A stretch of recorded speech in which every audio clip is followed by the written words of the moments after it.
Bapak Ibu Saudara yang dikasihi Tuhan, kemurahan Tuhan kalau kita dapat sama-sama lagi duduk beribadah pagi hari ini. Diingatkan oleh pemerintah tetap protokol, ada peningkatan dari COVID. Tidak usah takut, tetapi jangan merasa terlalu berani.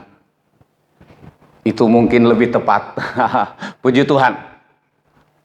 Pagi hari ini kita lihat sesuatu. Baca sama-sama tema pagi hari ini, menuju iman yang sempurna. Kalau menuju berarti kita sementara dalam perjalanan. Perjalanan menuju ke iman yang sempurna. Tuhan mau kita punya iman itu dari dasar bertahan, meningkat, dan bertahan sampai sempurna. Begitu. Nah, kita mau lihat pagi hari ini. Kita baca lebih dulu Ibrani 12 ayatnya yang kedua. Baca sama-sama 1, 2, 3. Marilah kita melakukannya dengan mata yang tertuju kepada Yesus. Jadi maksudnya menuju iman yang sempurna, kita ada beriman, mata tertuju kepada Yesus. Berjalan terus dalam iman, mata tertuju kepada Yesus. Berjalan terus dalam iman, mata tertuju kepada Yesus sampai iman yang sempurna. Itu maksudnya dengan mata yang tertuju kepada Yesus, terus yang memimpin kita dalam iman dan yang membawa iman kita itu kepada kesempurnaan. Jadi bukan kekuatan kita. Memandang kepada Yesus yang memimpin kita dalam iman, memimpin kita dalam iman dan terus melangkah dan membawa kita beriman sampai kepada iman yang sempurna, sampai kepada kesempurnaan. Nah, gitu. Tapi pagi hari ini kita melihat, masih ada satu yang dengan mengabaikan kehinaan, tekun memikul salib, ganti sukacita yang disediakan bagi dia yang sekarang duduk di sebelah kanan takhta Allah. Kalau kita hubungkan dengan hidup kita sehari-hari, kalimat terakhir dari Ibrani 12 ayat 2 ini, dengan tekun memikul salib. Tuhan Yesus katakan, kalau mau ikut aku, syaratnya pikul salib seminggu sekali. Atau tiap saat. Tiap-tiap hari memikul salib, menyangkal diri. Kalau kita tidak mau menyangkal diri, kalau kita ingin ngomong sesuka hati, tidak menyangkal diri, Tuhan Yesus bilang, tidak layak. Saudara, jangan sampai kita ikut Tuhan ini sia-sia. Kita mikir, pantas saya mau ngomong seenaknya. Pantas saya bisa balas maki orang. Pantas saya bisa mendendam. Pantas karena saya disakiti, saya dilukai. Kita sama dengan orang umumnya. Orang umumnya kalau dibaikin dia baik. Kalau dijahatin dia bilang, aku akan lebih jahat kalau aku dijahati. Kalau aku dibaiki, aku lebih baik. Itu di mana-mana, rata-rata. Itu natural, bukan supernatural. Akhirnya iman kita cuma bertumbuh dari biasa-biasa, terus biasa-biasa. Kita hidup tanpa penyangkalan diri, tanpa rela memikul salib.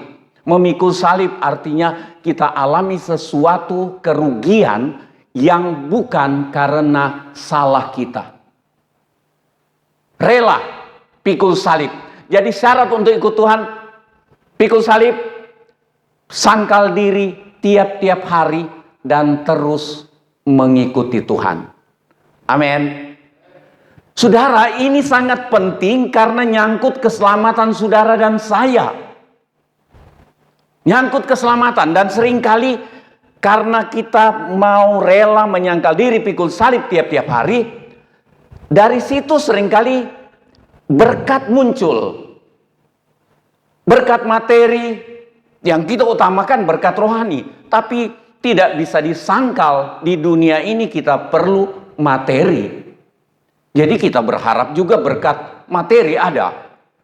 Itu tidak disangkal, bukan kita cerita sorga terus dan mengabaikan hidup di dunia ini, bukan. Nah, itu sebabnya katanya mata tertuju kepada Yesus, Dia yang pimpin kita dalam iman dan yang membawa iman kita itu kepada kesempurnaan. Jadi kita sedang dalam perjalanan ini. Kita mau lihat urutannya, walaupun mungkin ada banyak kali orang hamba Tuhan berkhotbah untuk punya urutan lain, tapi pagi hari ini kita lihat ada 3, saya siapkan 3 urutan. Menuju iman yang sempurna, itu berarti kita mulai dengan iman yang percaya kepada Tuhan Yesus untuk keselamatan jiwa kita. Itu dasar.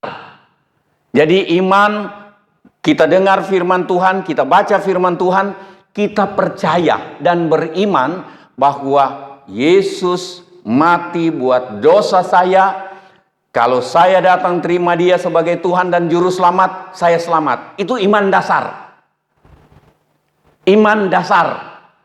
Iman yang awal. Tapi Tuhan mau tuntun kita bukan cuma sampai di situ. Tuhan tuntun kita sampai sempurna. Nah, kita lihat nanti.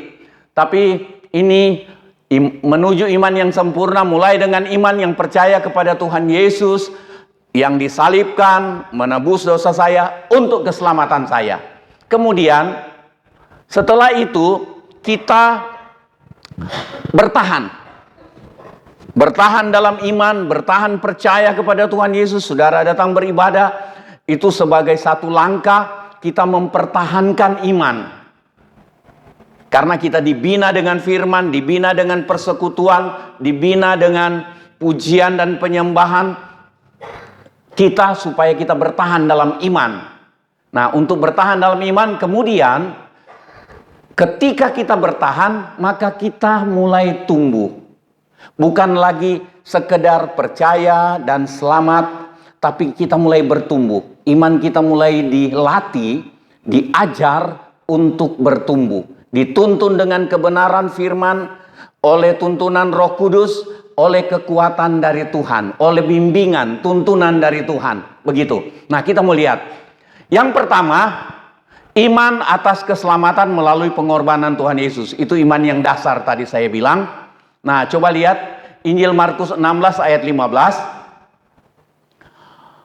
Lalu Ia atau Tuhan Yesus berkata kepada murid-muridnya, "Pergilah ke seluruh dunia, beritakanlah Injil kepada segala makhluk." Kemudian ayat 16 baca sama-sama. 1, 2, 3. Siapa yang percaya atau beriman dan dibaptis akan diselamatkan. Tetapi siapa yang tidak percaya akan dihukum. Ini iman dasar. Ketika kita beritakan Injil, itu sebabnya saudara, jangan sampai kelakuan kita di tengah masyarakat, di sekitar tetangga kita, itu menjadi batu sandungan. Kiranya kehadiran kita, kelakuan kita, ucapan kita, itu membawa orang untuk ingin percaya Tuhan Yesus seperti yang kita percayai. Ada banyak pernyataan yang kita dengar di mana-mana. Dia bilang sama saja. Orang yang tidak kenal Tuhan pun nipu. Orang yang tidak kenal Tuhan pun maki kayak binatang-binatang keluar dari mulutnya. Sama saja. Itu orang Kristen sama saja. Tidak jadi kesaksian. Tadi malam dibahas di kaum muda. Kita dibangkitkan bersama dengan Kristus. Itu artinya kita jadi terang. Mengeluarkan ke perbuatan-perbuatan kebenaran, perbuatan baik yang benar dalam hidup kita. Dan orang melihatnya lalu memuliakan Bapa di sorga. Saudara, kalau kita sebentar-sebentar maki orang, sebentar-sebentar kita gosip, tetangga dengar, masyarakat lihat, iya, rutin dia ke gereja, tapi omongannya seperti ini. Sama saja dengan kita semua, sama saja dengan tukang jual apa di pasar, dan kalau bentrok sedikit, salah sedikit, maki-makian. Tidak semua tukang jual itu suka maki-maki, tapi ada banyak kali kita lihat. Tuhan bilang kita berbeda.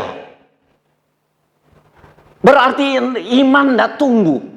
Saudara, iman percaya Tuhan Yesus supaya dosa saya diampuni dan saya selamat melalui pengorbanan Tuhan Yesus, itu iman dasar. Percaya, beriman, itu dasar. Dasar itu. Bukan cuma di situ kita harus bertumbuh, bertahan, bertumbuh sampai meningkat. Kemudian ini kita teruskan dulu. Efesus 1 ayat 7, ini iman atas keselamatan, iman dasar. Sebab di dalam Dia, di dalam Tuhan Yesus, oleh darahnya kita beroleh penebusan, yaitu pengampunan dosa. Saudara senang dosanya diampuni, tapi jangan bikin terus. Oh, mentang-mentang Tuhan Yesus mengampuni dosa saya, Dia sudah mati buat saya, kita bikin dosa. Ada ajaran sekarang, bikin dosa lagi, kita sudah ditebus. Omong kosong itu ajaran. Kita berjuang tiap hari untuk taat, menyangkal diri. Bukan bebas bikin dosa, Tuhan sudah tebus saya. Itu ajaran dari setan itu, saudara. Setan ingin kita bebas tanpa penyangkalan diri, tanpa menahan lidah, tanpa menahan kelakuan.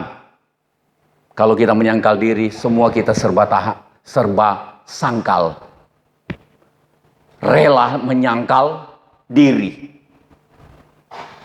Karena kita rindu supaya kita bertahan dalam keselamatan. Amin.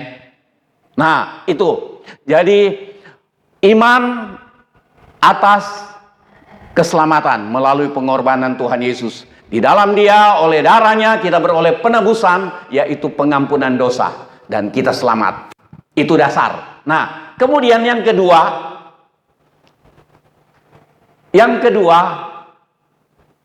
percaya bahwa Tuhan sanggup melakukan segala hal. Nah, ini iman mulai tumbuh. Dari iman dasar percaya Tuhan Yesus supaya selamat, dosa diampuni, maka mulai tumbuh kita. Kita mulai percaya bahwa Tuhan sanggup melakukan segala hal.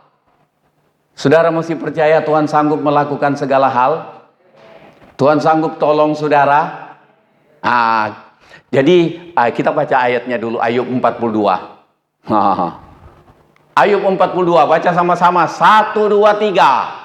Aku tahu bahwa Engkau sanggup melakukan segala sesuatu, dan tidak ada rancanganmu yang indah buat saya itu gagal. Amin. Aku tahu bahwa Engkau sanggup melakukan segala sesuatu. Saya sedang sakit. Saya tahu kita mulai meningkat iman. Kita mulai percaya Tuhan sanggup. Tuhan sanggup. Kita mulai andalkan Tuhan. Itu iman mulai tumbuh.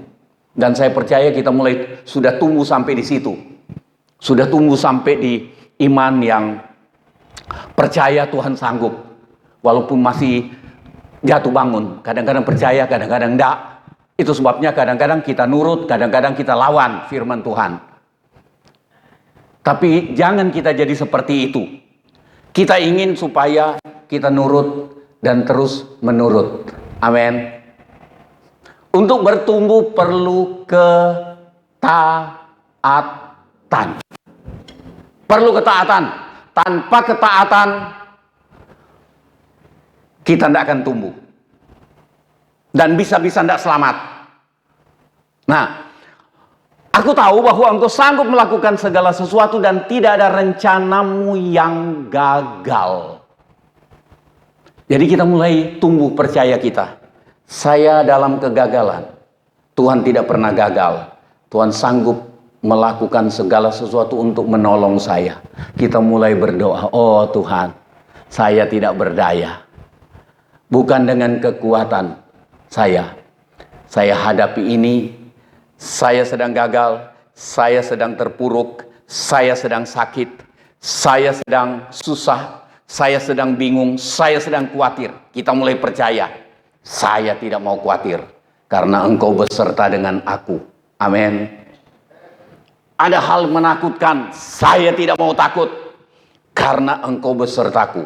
Nyanyi, ku tidak takut sebab kau besertaku. Nyanyi saudara. Malam-malam pun nyanyi boleh, jangan terlalu keras.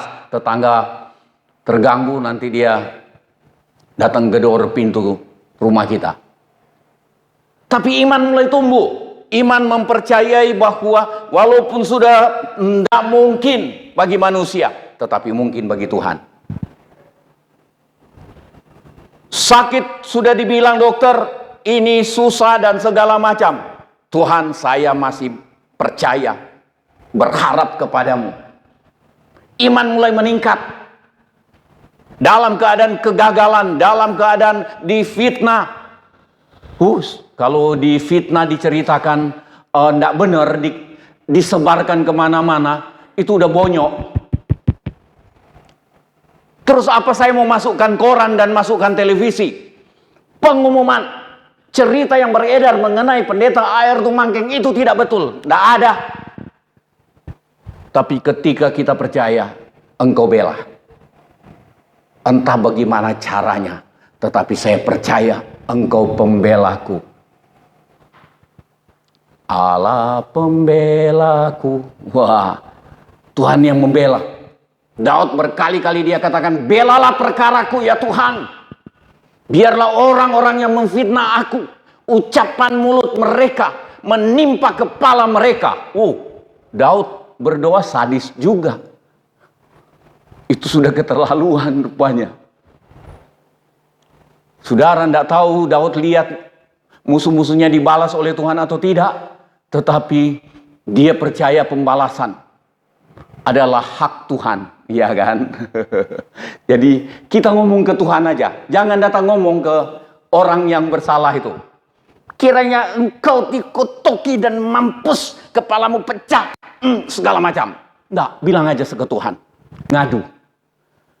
Ngadu ke Tuhan, paling Tuhan bilang, saudara mau Tuhan begini, ngangguk-ngangguk atau begini? Mau pilih mana? Ngangguk atau geleng-geleng? Terserah Tuhan, iya kan? Tuhan mau geleng, Tuhan mau ngangguk, terserah Tuhan. Saudara, kita percayakan kepada Tuhan. Saya berkali-kali sampaikan kepada saudara, percaya yang sungguh kepada Tuhan adalah dua hal yang tidak bisa dipisah. Pertama, mempercayai bahwa Tuhan sanggup melakukan segala perkara. Yang mustahil pun bagi Tuhan tidak mustahil. Tapi yang kedua tidak bisa dipisahkan, kita mempercayakan keadaan kita, mempercayakan hidup kita, mempercayakan persoalan kita kepada Tuhan yang bisa dipercaya, itu yang sanggup melakukan segala perkara. Ini dua ini dilengketkan jadi satu, itu percaya yang sungguh. Saya percaya engkau sanggup melakukan segala perkara, dan saya mempercayakan persoalan saya ini, mempercayakan penyakit saya ini, mempercayakan keadaan saya ini kepada engkau yang dapat dipercaya dan diandalkan. Itu iman yang tumbuh. Tapi harus bertahan. Jangan tunggu, kok belum. Dia mulai bimbang. Tuhan bilang kalau engkau bimbang, engkau tidak memperoleh. Kalau engkau bimbang, engkau tidak akan memperoleh apapun juga. Nggak dapat apa-apa. Dan sayang, kita dipenuhi dengan janji Tuhan, kita pegang janji itu. Terserah Tuhan mau bertindak kapan dan mau jawab bagaimana caranya, terserah. Nah, itu nanti berikutnya. Tapi yang kedua ini kita harus percaya Tuhan sanggup melakukan segala hal. Ini ada nyanyian tua katakan, percaya pada Yesus inilah atau itulah. Itulah untungku, dia hiburkan hati yang susah. Wah, inilah untungku dalam dunia yang gelap. Jika di hatiku Yesus tinggal seminggu sekali, tinggal tetap.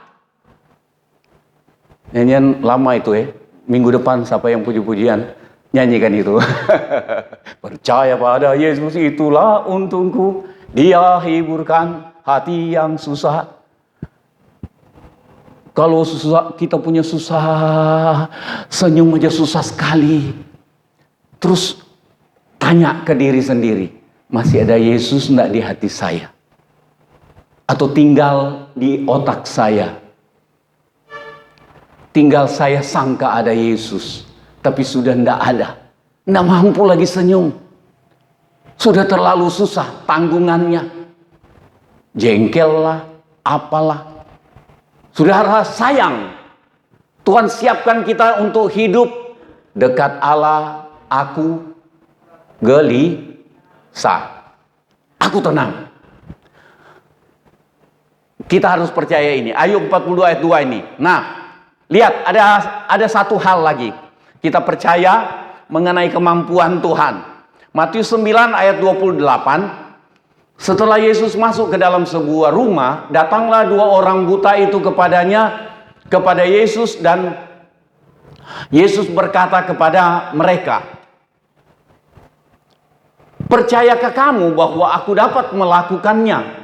Ayat sebelumnya dua orang buta ini berseru, Yesus anak Daud, kasihanilah kami. Tuhan Yesus lihat dia dua orang buta ini. Yesus anak Daud, kasihanilah kami.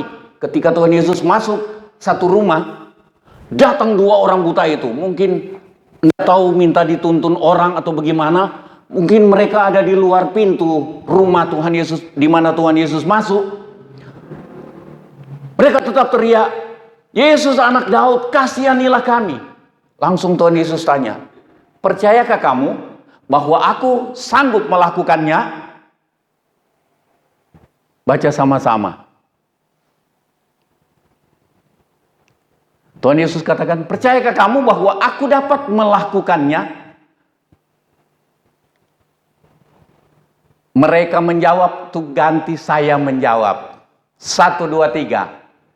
Saya menjawab, ya Tuhan, saya percaya. Ulang, saya menjawab, ya Tuhan, saya percaya.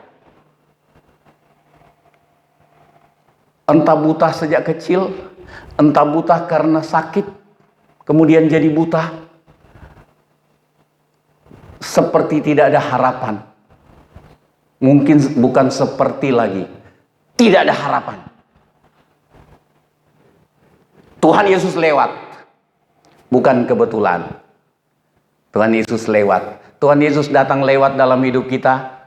Itu dengan macam-macam cara. Dalam hidup kita tiap-tiap hari. Bukan kebetulan. Dan dia berseru, Yesus anak Daud, kasihanilah kami. Engkau percaya kalau aku dapat melakukannya? Iya Tuhan. Kami percaya. Saya percaya. Mereka berdua bilang, kami percaya. Dua-dua bilang, kami percaya. Saling menopang.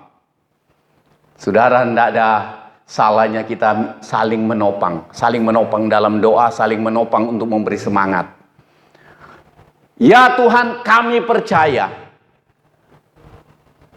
Ayat 29 baca sama-sama. 1, 2, 3. Lalu Yesus menjamah mata mereka sambil berkata, jadilah kepadamu menurut imanmu. Mu ganti saya. Atau gantiku. Saya saja. 1, 2, 3, jadilah kepada saya menurut iman saya. Amin. Saudara, ini iman dari iman percaya untuk selamat. Kita bertahan. Kita bertahan dan Tuhan tuntun kita dengan firman-Nya oleh Roh Kudus. Beri kita pengertian, iman tumbuh, iman tumbuh, iman tumbuh. Kemudian kita mulai mempercayai kemampuan Tuhan atas hidup kita. Rugi kalau kita tidak mempercayai ini. Nah, yang ketiga, baca sama-sama yang ketiga. 1, 2, 3. Tetap percaya apapun yang terjadi. Ini sudah iman yang ke atas lagi. Iman yang tanpa meningkat. Katakan, saya tetap percaya apapun yang terjadi. 1, 2, 3. Saya tetap percaya apapun yang terjadi. Kita tidak tawar hati. Tak pernah kecewa mengiring Yesus. Coba nyanyi. Tak pernah kecewa mengiring Yesus. Tak pernah kecewa, ku serahkan semua, berjalan sertanya, semakin bahaya. Oh, bahagia. Semakin bahagia, tak pernah kecewa, buat selamanya. Enak ya. Nyanyian dulu itu mau dibikin cepat, dibikin pelan, bisa. Bikin cepat, tak pernah kecewa mengiring Yesus. Dibikin pelan, tak pernah. Angkat tangan saudara. Tak pernah kecewa. Heran nih. Sudah. Lain cerita itu. Tetap percaya, saya tetap percaya apapun yang terjadi. Apapun yang terjadi dalam hidupku ini. Itu. Tetap percaya apapun yang terjadi. Kita melihat nih. Ibrani 11 ayat 24. Karena iman, maka Musa setelah dewasa menolak disebut anak putri Firaun. Bukan cuma menolak disebut anak putri Firaun, tetapi dia tinggalkan kesenangan istana Mesir. Dia dilatih sebagai seorang pangeran kerajaan. Fasilitas kerajaan untuk Musa. Demi iman kepada Allah pencipta langit dan bumi. Allah Abraham, Ishak dan Yakub. Demi iman kepada Allah yang hidup, Musa tinggalkan istana. Musa percaya Tuhan bukan langsung dapat kesenangan. Dia dapat penderitaan. Nah, kita mau lihat iman yang ketiga ini. Iman yang urutan ketiga yang saya tampilkan ini, tapi ini memang sudah iman yang sudah di atas rata-rata. Nah, karena iman maka Musa setelah dewasa menolak disebut anak putri Firaun. Ayat 25, baca sama-sama. Karena ia lebih suka menderita sengsara dengan umat Allah daripada untuk sementara menikmati kesenangan dari dosa. Luar biasa. Penderitaan loh. Kalau kita dihina, kalau kita difitnah, kalau kita diremehkan dan tidak membalas, itu ada penderitaan tersendiri. Ya kan? Tapi bukan begini. Saya dihina, difitnah, langsung saya begini. Untung sekarang saya sudah jadi anak Tuhan. Kalau enggak, itu kepalamu hancur. Itu sebenarnya sama saja dia. Tapi dia bilang, kalau begitu difitnah, dihina, dia bilang, ya Tuhanlah yang tahu. Tuhan tahu segala sesuatu. Tidak ada yang tersembunyi. pasti ada maksud Tuhan mengizinkan saya dihina dan difitnah seperti ini. Pembalasan adalah haknya Tuhan. Itu ingat. Supaya iman kita tumbuh.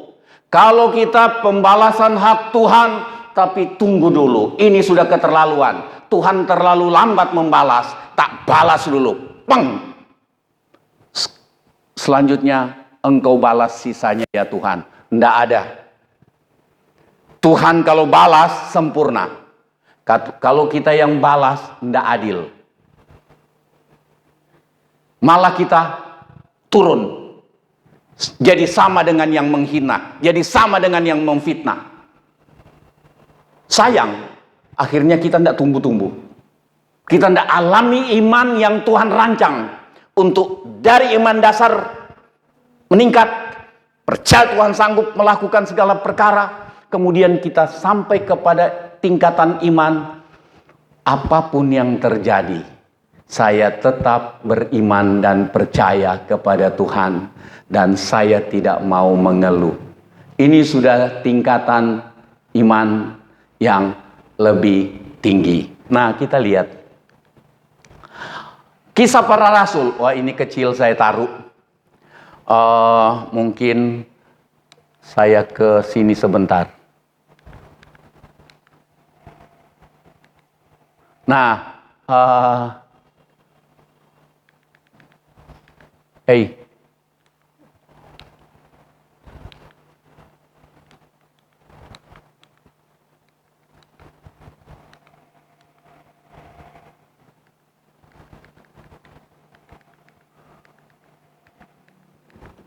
maksud saya ini kisah rasulnya ini. Mana dia? Ini kisah Rasul pasal 7 ayat 7 ayat 55. Stefanus yang penuh Roh Kudus menatap ke langit lalu melihat kemuliaan Allah dan Yesus berdiri di sebelah kanan Allah. Lalu katanya, sungguh aku melihat langit terbuka dan anak manusia berdiri di sebelah kanan Allah. Ayat 57, maka berteriak-teriaklah orang-orang banyak itu mereka, dan sambil menutup telinga, mereka serentak menyerbu Stefanus. Mereka menyeret dia keluar kota lalu melemparnya. Dan saksi-saksi meletakkan jubah mereka di depan kaki seorang muda yang bernama Saulus. Sedang mereka melemparinya, Stefanus berdoa katanya, ya Tuhan Yesus, terimalah rohku. Ada yang matanya bisa baca ayat 60, baca sama-sama, 1, 2, 3. Sambil berlutut, ia berseru dengan suara nyaring, Tuhan, janganlah tanggungkan dosa ini kepada mereka. Amin. Amin. Amin. Mau balas? Kalau saudara balas, saudara merosot. Kadang-kadang dibawa iman dasar. Tidak selamat, saudara. Tidak selamat. Ikut Yesus, sangkal diri, pikul salib. Tiap hari. Tidak ada tawar-menawar. Ini iman yang ketiga. Ikut Tuhan sungguh-sungguh. Stefanus beritakan kebenaran, bukan nyindir agamanya orang. Dia beritakan kebenaran, bukan hina agamanya orang. Tapi kita lihat, dia ditangkap, dilempar dengan batu sampai mati. Sebelum mati, dia bilang, Tuhan terimalah rohku, dan jangan tanggungkan dosa ini kepada mereka. Dengan kata lain, Stefanus bilang, Tuhan ampuni mereka. Jangan tanggungkan dosa mereka. Mereka lempar saya, mereka rancang untuk membunuh saya, untuk fitnah bahwa saya ini penista agama. Dan itu banyak kali terjadi di Indonesia. Stefanus bilang, jangan tanggungkan dosa ini kepada mereka. Dengan kata-kata ini, Stefanus mati. Kiranya ketika kita mati, kata-kata terakhir yang kita ucapkan adalah, Tuhan, ampunilah orang yang memfitnah dan yang menghina saya. Itu sebabnya kalau ada orang-orang yang sementara sekarat, saya suka tuntun dia, minta ampun. Tuhan Yesus, ampuni dosa saya. Di hati saya berdoa, Tuhan ingatkan kalau ada dosa dari orang ini, supaya dia ingat dan dia minta pengampunan Tuhan. Iya, kalau sempat. Kalau tiba-tiba plak, mati. Kita mati dalam kebencian, kita mati dalam dendam, kita mati dalam keadaan yang tidak mengucap syukur. Kita mati di dalam dosa, hendak selamat. Kita ada di bawah iman yang dasar tadi itu. Sama dengan biasanya. Jangan mau. Kita mau bertahan. Itu sebabnya Tuhan Yesus pesan baik-baik. Yang bertahan sampai akhir. Cuma itu yang selamat. Tidak ada tawar-menawar. Anggota gereja, pendeta, ada banyak kali saudara lihat, terbukti tidak mampu bertahan dalam iman. Tapi menyangka masih hidup benar. Celaka. Saudara, Tuhan tolong kita. Sambil berlutut dengan suara nyaring, Tuhan jangan tanggungkan dosa ini kepada mereka. Dan dengan perkataan itu meninggallah ia.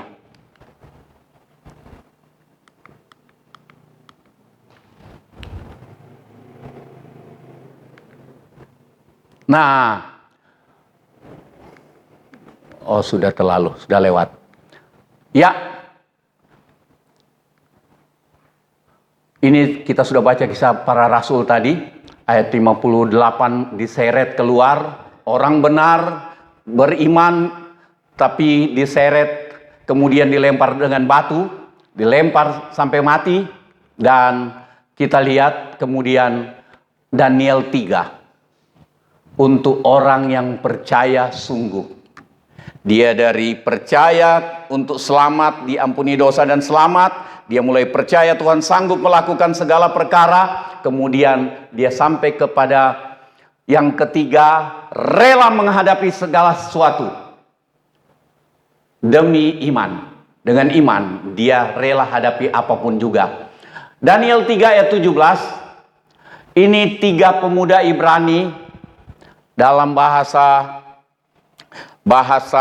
yang diberikan oleh Nebukadnezar, mereka dinamakan Sadrak, Mesak, Abednego. Nah, mereka diancam, kalau kalian tidak menyembah patung yang aku dirikan, maka aku akan lemparkan kalian ke dalam dapur api. Mereka bilang, enggak.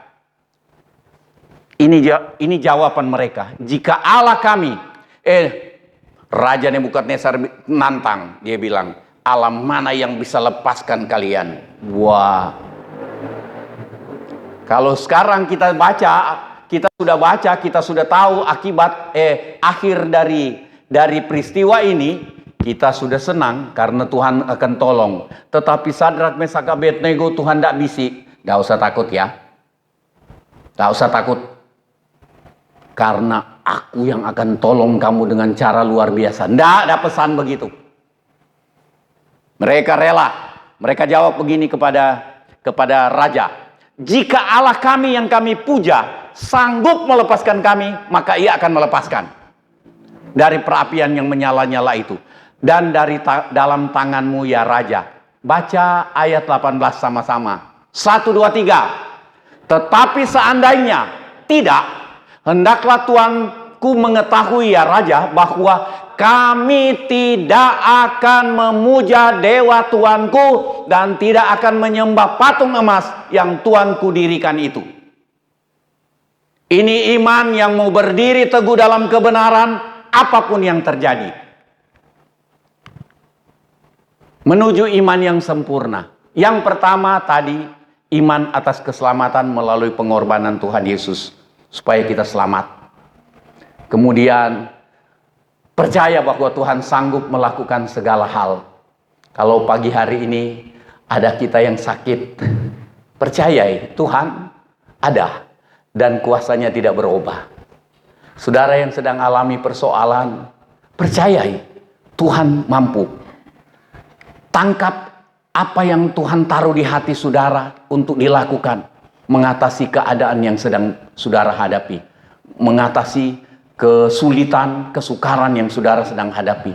Percaya Tuhan mampu. Sama dengan dua orang buta ini. Tuhan tanya, apa engkau percaya aku sanggup lakukan? Saya percaya.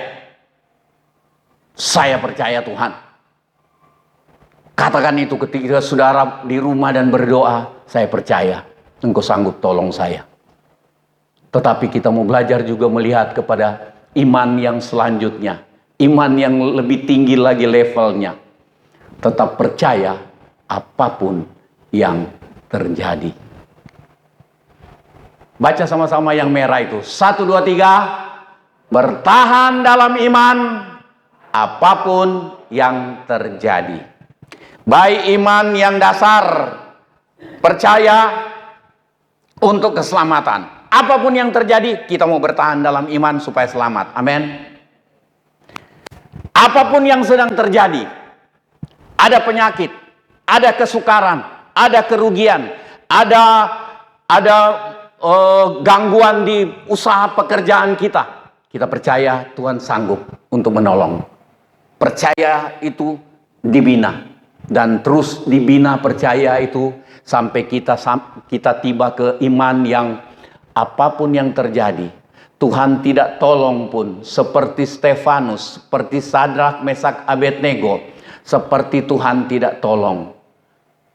Stefanus sampai mati, seperti tidak ada pertolongan Tuhan. Ketika kita rela itu, maka iman kita sudah meningkat. Tuhan tuntun iman kita bukan hanya yang pertama, tapi melangkah ke iman yang kedua, ke iman yang rela alami apapun, tapi tetap bertahan dalam iman dan dalam kebenaran. Tuhan memberkati. Kita sama-sama berdiri.